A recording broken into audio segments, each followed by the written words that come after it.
Hey everybody, it's Pastor Ryan here with you today with a letter that I've drafted for the benefit of our congregation, especially in the wake of this past week's decisions, both at the state level of government and also some things that have happened to us here locally in our little city of New Richmond, Wisconsin.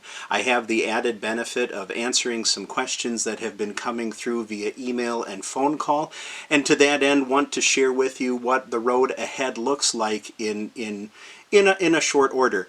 This letter is published on Facebook and also has the video link attached, and will also be sent out to our newsletter distribution list, and early on in the next part of the coming week, the week of May 17th, we'll be sending it also to those who otherwise don't have a digital connection to some of those news outlets. For what I share here today, you're certainly welcome to share by word of mouth, and to that end look forward to the beginnings of some reopening at our congregation at St. Luke's.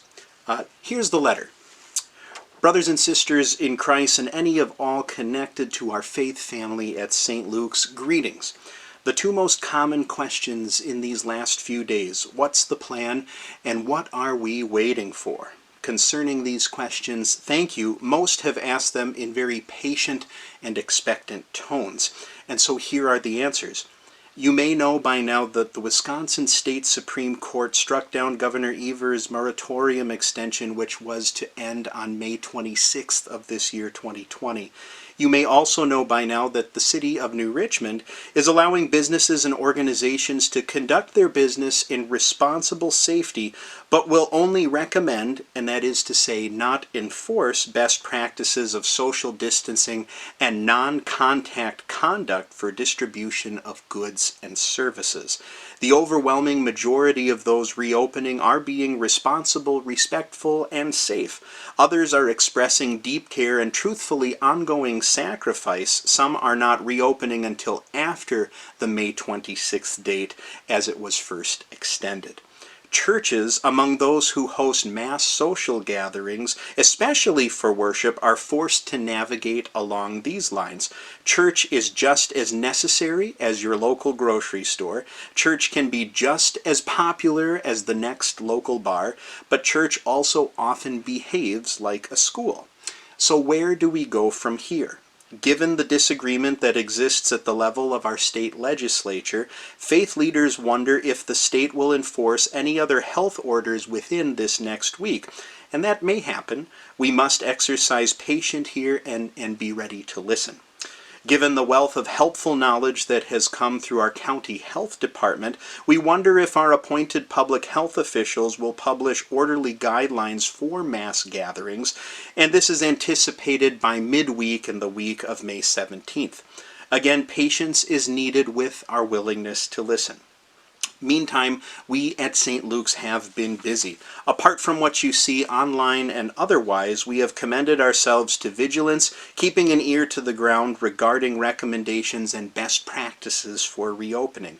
To date, your council, elders, trustees, custodian, and dayside staff have been following the guided recommendations for church reopening as proposed by the state of Wisconsin, with special recommendations from our own North Wisconsin district. What does this entail? The recommendations include a list of 14 considerations for congregations that are ready for reopening. Now that there are no official phases for the reopening of our state, the practice of social distancing, sanitization, and yet withholding the risk of certain practices like self-serve coffee at church, for example, we're covering every base for the sake of public good health and safety. We aim to accomplish that checklist by the moratorium extension that is May 26th. Of the 14 considerations, we have been blessed to attend to 11. That means we have 3 to go. This yet includes some scheduled deep cleaning in the sanctuary to which our custodian is attending. And so the plan. A date to gather again in person has not yet been chosen. We know that we are blessed with our current mode for worship, and yet we know that this is not the ideal. However, the refrain that I've been echoing with all voices concerned is this: we're going to continue to go with what we know until we can get back to what we love. Ultimately, it is God's plan, and I don't mention this just as a nice sentiment. I mean it sincerely. For as much as we wait to hear where God speaks through our state and local government, this is what God has already said, which in part has guided us from the beginning of the COVID-19 protocols. Ephesians 4 verses 1 through 3. St. Paul shares this encouragement.